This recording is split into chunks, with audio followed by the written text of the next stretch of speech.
जय हिंद स्टूडेंट्स। मेरा नाम है अभय यादव और मैं आपका स्वागत करता हूं आपके अपने चैनल सदगुरु क्लासेस में, जहां पे हम लोगों का फिजिक्स में चैप्टर चल रहा है पहला वैद्युत आवेश तथा क्षेत्र। उसमें 10 लेक्चर हो चुके हैं।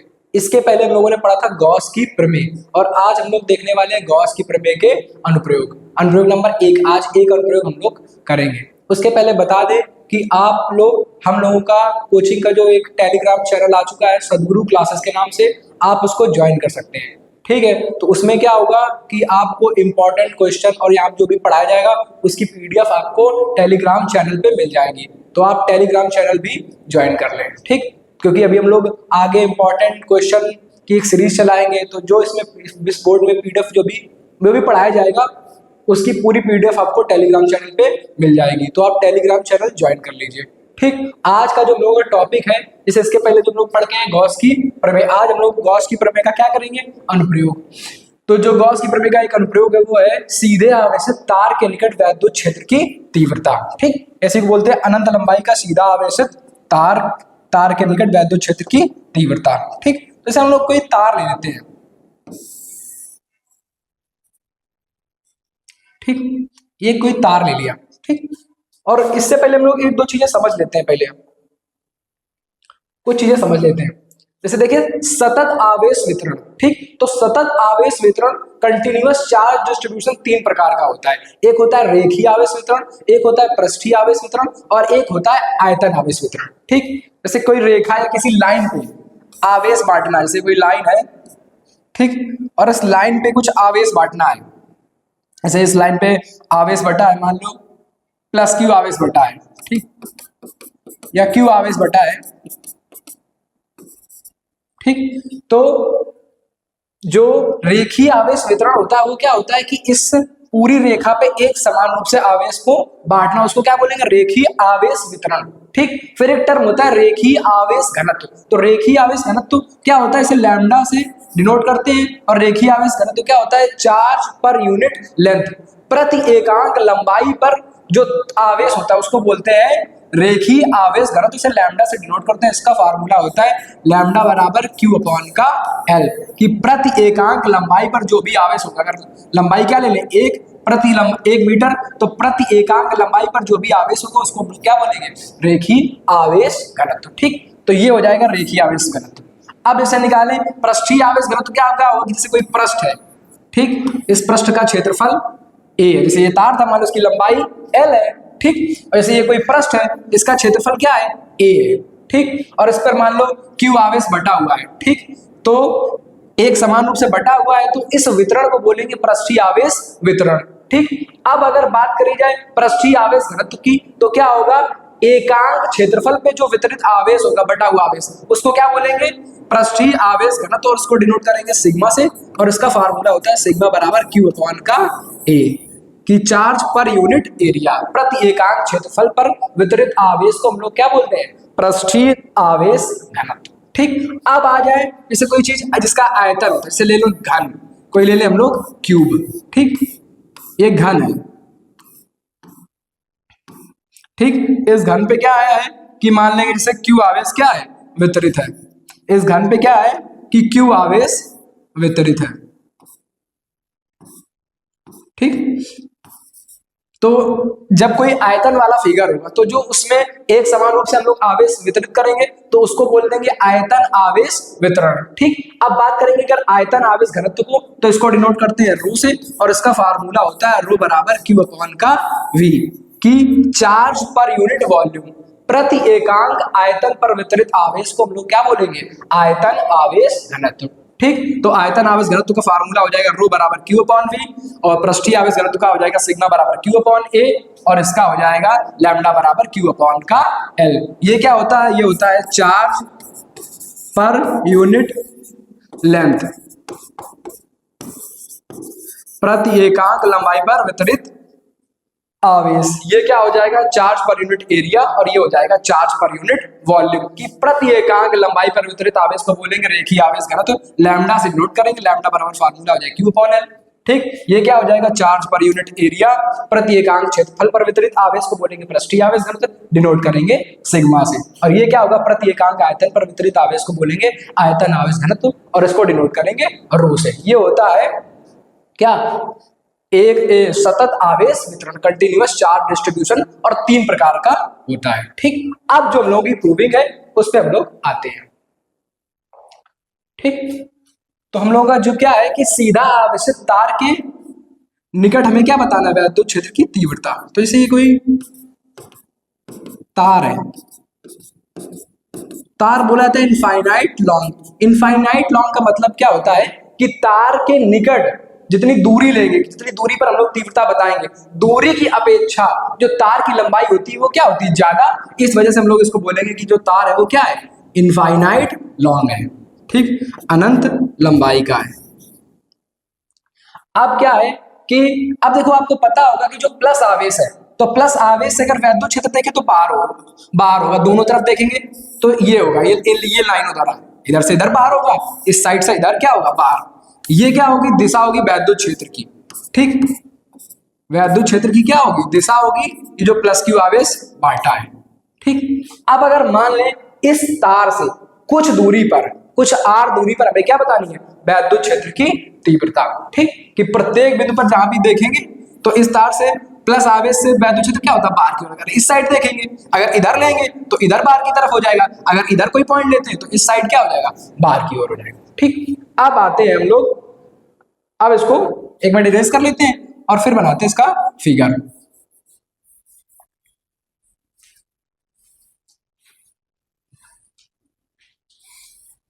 ठीक, तो अब इसके लिए जैसे हम लोग मान लेंगे कि इस पॉइंट से आर डिस्टेंस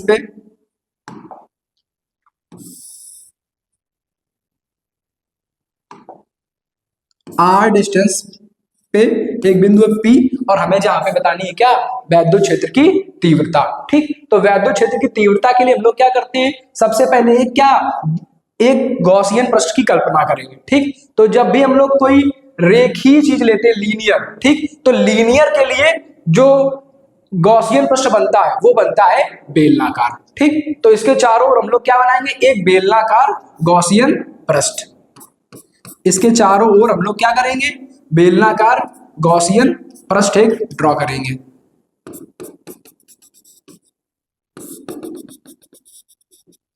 ठीक, और ये जो बेलन ड्रॉ किया है इसकी हम लोग त्रिज्या मान लेंगे क्या, आर।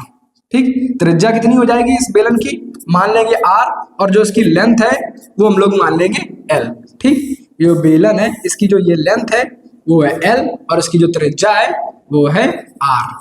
अब हमें बिंदु P पर बताना है क्या, विद्युत क्षेत्र की तीव्रता।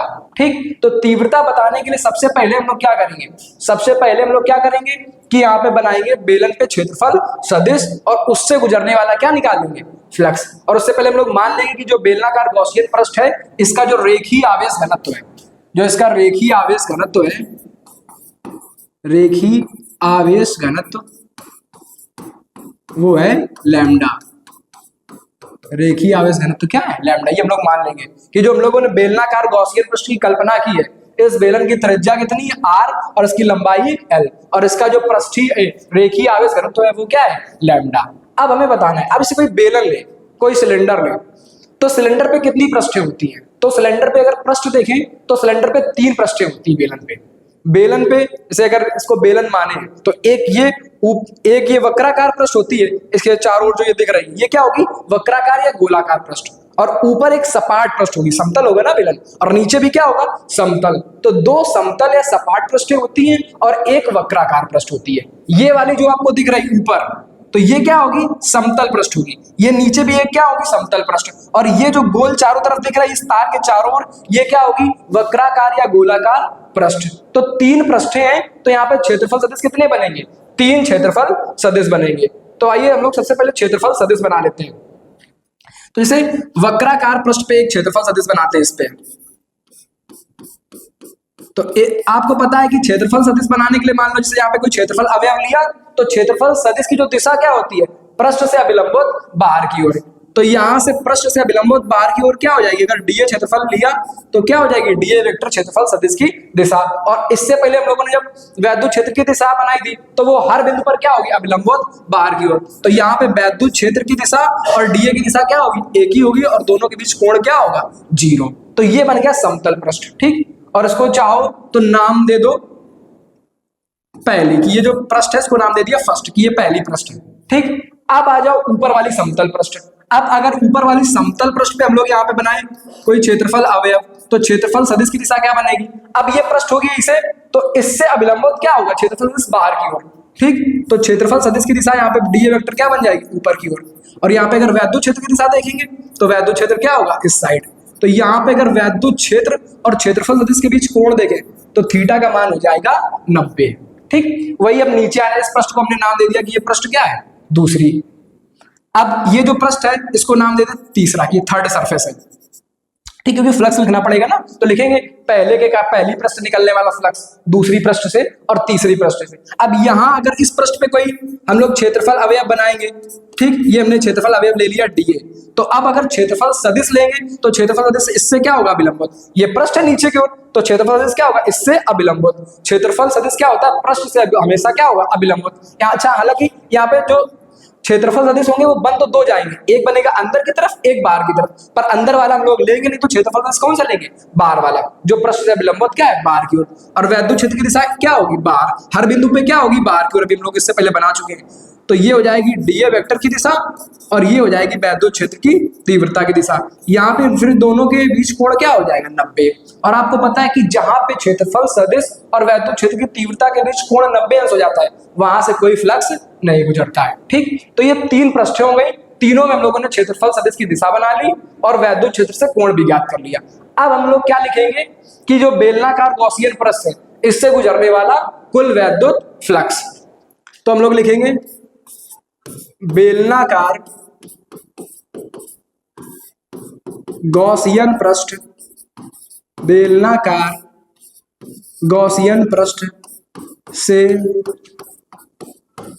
गुजरने वाला कुल वैद्युत फ्लक्स, कुल वैद्युत फ्लक्स। तो कुल फ्लक्स क्या हो जाएगा, फाई ई। अब फ्लक्स, कुल फ्लक्स किसके बराबर होगा, फ्लक्स तीन पृष्ठों से निकल रहा है, एक ये पहली पृष्ठ से, एक ये दूसरे से और एक तीसरे से। तो पहली वाली जो पृष्ठ फ्लक्स लेकर ना उसको हम लोग मान लें से फाई 1, दूसरी वाली से फाई 2 और तीसरी वाली से फाई 3। तो जो कुल फ्लक्स होगा वो तीनों पृष्ठों से निकलने वाले फ्लक्स का क्या होगा, योग। इससे कितना निकल रहा, 1 है तो मान लेंगे फाई 1, इससे 2 दूसरी पृष्ठ है तो उसको मान लेंगे फाई 2, ये तीसरी पृष्ठ है तो उसको मान लेंगे फाई 3। तो तीनों पृष्ठों से जो निकलने वाला फ्लक्स हो जाएगा वो उनका योग कर देंगे तो वो बराबर हो जाएगा कुल फ्लक्स के। ठीक, अब बाकी आपको पता है फ्लक्स फाई का फार्मूला क्या होता है, close integration D A cos theta. ठीक, तो पहली पृष्ठ के लिए देखिए तो वैद्युत क्षेत्र ई, क्षेत्रफल है डी ए और कॉस थीटा का मान कितना हो जाएगा, 0। ठीक, दूसरे के लिए लिखिए तो ई डी ए, दूसरी पृष्ठ के लिए थीटा का मान कितना है, 90, तो यहाँ पे क्या हो जाएगा कॉस 90। और तीसरी पृष्ठ के लिए भी क्या हो जाएगा, थीटा कितना है 90, तो क्या हो जाएगा E into D A into cos 90। अब आपको पता है कॉस 90 की वैल्यू होती है 0, तो ये पूरा टर्म हो जाएगा 0। इधर cos 90 की वैल्यू होती है 0, तो ये पूरा टर्म भी क्या हो जाएगा 0, और cos 0 की वैल्यू होती है 1। ठीक, तो फाई ई का जो मान आ जाएगा वो क्या आ जाएगा, close integration E into D A. ठीक, तो ई क्या है, अब यहाँ पे करना है इसका समाकलन, तो ई क्या है, ई है वैद्युत क्षेत्र और वैद्युत क्षेत्र क्या रहेगा, कांस्टेंट रहेगा। ठीक, तो ये आ जाएगा बाहर, अंदर बचेगा integration close integration D A का। ठीक, यानी अब ये जो डीए है ये कैसे, पहली पृष्ठ की वजह से, और पहली पृष्ठ कौन सी है, वक्राकार पृष्ठ है। ठीक, तो जब वक्राकार पृष्ठ पर बनने वाले सभी क्षेत्रफल अवयवों या सदिशों का हम योग करेंगे तो बराबर किसके होगा, बेलन के, ये पृष्ठ है तो बेलन के पृष्ठ पे बनना है ना, तो ये बराबर होगा बेलन के पृष्ठीय क्षेत्रफल के। जब हम सभी क्षेत्रफल सदिशों को जोड़ेंगे, ठीक, जैसे ये वाले पृष्ठ बन रहे हैं ना, तो जब इनके सभी सदिशों को जोड़ेंगे तो वो किसके बराबर होंगे, बेलन के पृष्ठीय क्षेत्रफल। यानी अगर आप देखें क्लोज इंटीग्रेशन डीए और बेलन का पृष्ठीय क्षेत्रफल होता क्या है, 2 पाई आर एल। ठीक, तो ये क्या हो जाएगा, क्लोज इंटीग्रेशन डीए बराबर हो जाएगा 2 पाई आर एल का। थोड़ा सा इसको ऊपर कर लेते हैं, 2 पाई आर एल। तो अगर अब इसका मान यहाँ पे रख दे तो फाई की जो वैल्यू आ जाएगी वो क्या आ जाएगी, ई इंटू ई, और इसकी पूरी जगह रख देंगे 2 पाई आर एल, और इसको हम लोग मान लेंगे समीकरण नंबर 1।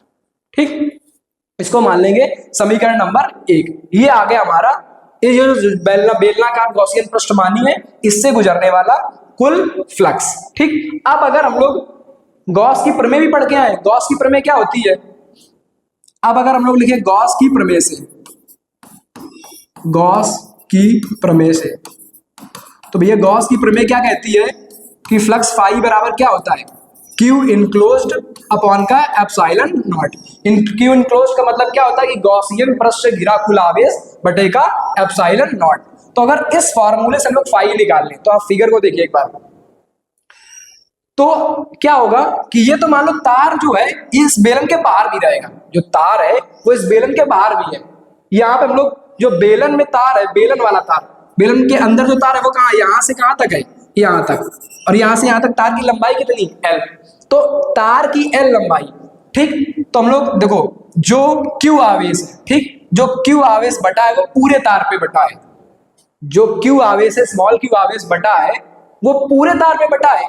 अब हमें क्या चाहिए, हमें चाहिए कि जो बेलनाकार गॉसियन पृष्ठ है, ठीक, इसके अंदर कितना आवेश आ रहा, तो इसके अंदर तार कितना है, इसके अंदर तार कितना है, एल लंबाई का तार है। ठीक, यहां से यहां तक वाला तार क्या आ रहा, बेलनाकार गॉसियन पृष्ठ के अंदर। तो हमें सिर्फ बताना है कि इतने तार पे आवेश कितना होगा। ठीक, तो इतने तार पे आवेश हम लोग कैसे निकालेंगे, तो देखिए पूरे तार पे आवेश कितना है, पूरे तार पे आवेश है क्यू।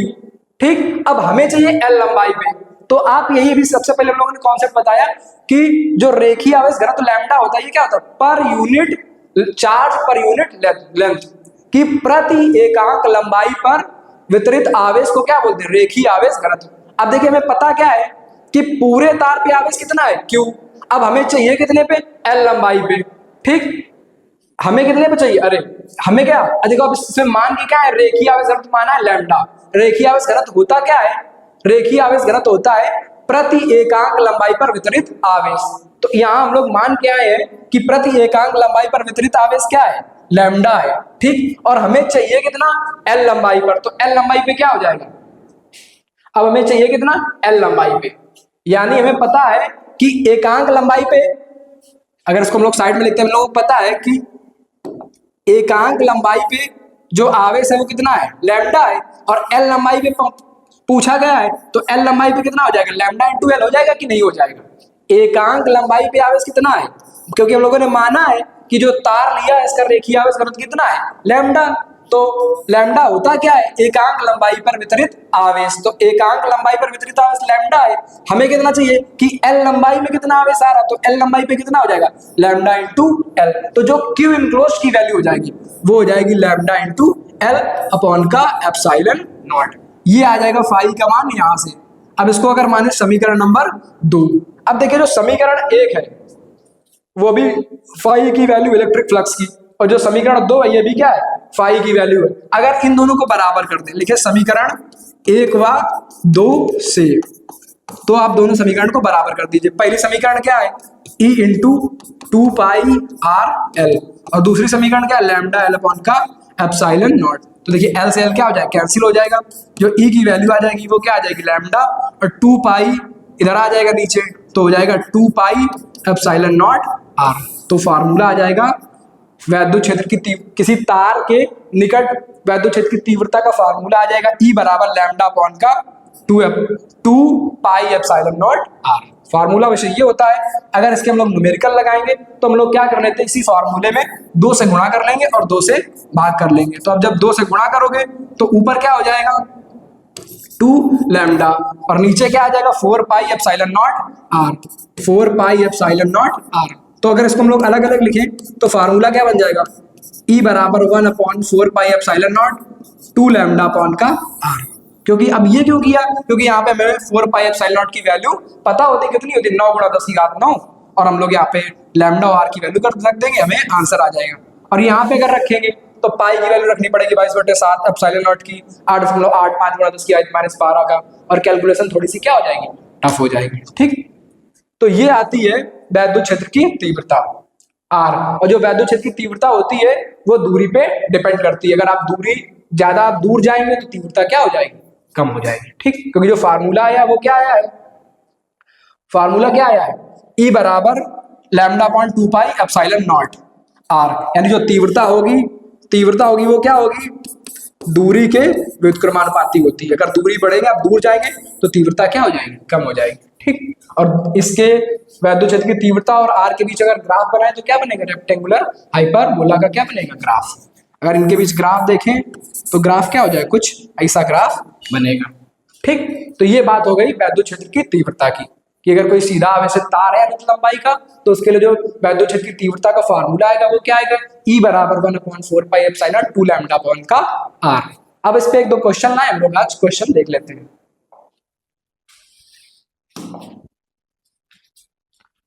क्वेश्चन आपको ये विजिबल हो पा रहे होंगे।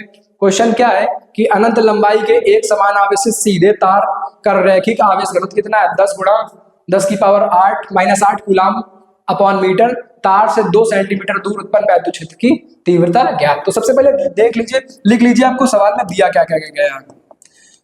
तो दिया गया है रैखिक आवेश घनत्व यानी लैम्डा, तो लैम्डा का मान कितना है, 10 गुणा 10 की घात -8 कूलाम अपॉन का मीटर। ठीक, और तार से 2 मीटर दूर यानी 2 सेंटीमीटर दूर वैद्युत क्षेत्र की तीव्रता ज्ञात करनी। तो सेंटीमीटर को हम लोग कन्वर्ट कर लेंगे मीटर में, और सेंटीमीटर को मीटर बनाने के लिए क्या करते हैं, 10 की पावर -2 से मल्टीप्लाई। अब फार्मूला लगा दीजिए, वैद्युत क्षेत्र की तीव्रता का फार्मूला अभी हमने बताया था, न्यूमेरिकल के लिए हम लोग क्या लगाएंगे, E बराबर 1/4 पाई एप्सिलॉन नॉट 2 लैम्डा अपॉन का R। अब 1/4 पाई एप्सिलॉन की वैल्यू कितनी हो जाएगी, 9 × 10 टू पावर 9 2। लैम्डा की वैल्यू कितनी दी गई है, 10 × 10 टू पावर -8 अपॉन R की वैल्यू हो जाएगी 2 × 10 टू पावर -2। अब देखिए 2 से 2 क्या हो जाएगा, कैंसिल हो जाएगा। यहाँ पे कितना आ जाएगा, 9। यहाँ पे 10 की पावर 9 है और यहाँ 10 की पावर 1, तो जुड़ के कितनी हो जाएगी, 10 की पावर 10, और यहाँ 10 में 8 क्या हो जाएंगे, घट जाएंगे। ठीक, और ये -2 है, ये ऊपर चले जाएंगे तो क्या हो जाएगा, +2। तो यहाँ पे कितना आ जाएगा, 9 10 2 12 और 12 में 8 चले जाएंगे कितना, 4, यानी 9 गुणा 10 की घात 4, और इसका जो मात्रक हो जाएगा वो क्या हो जाएगा, न्यूटन पर का कूलाम। ठीक, इतना वैद्युत क्षेत्र की क्या आ जाएगी, तीव्रता का क्या हो जाएगा, आंसर। तो इस पर बहुत ही सिंपल से क्वेश्चन बनते हैं। एक क्वेश्चन और है वो हम लोग और सॉल्व कर लें, ये भी आपको क्वेश्चन दिखना होगा, पढ़िए और करने का प्रयास कीजिए। एक अनंत लंबाई के एक समान आवेशित सीधे तार का रैखिक आवेश घनत्व, अच्छा ये क्वेश्चन तो सेम ही हो गया।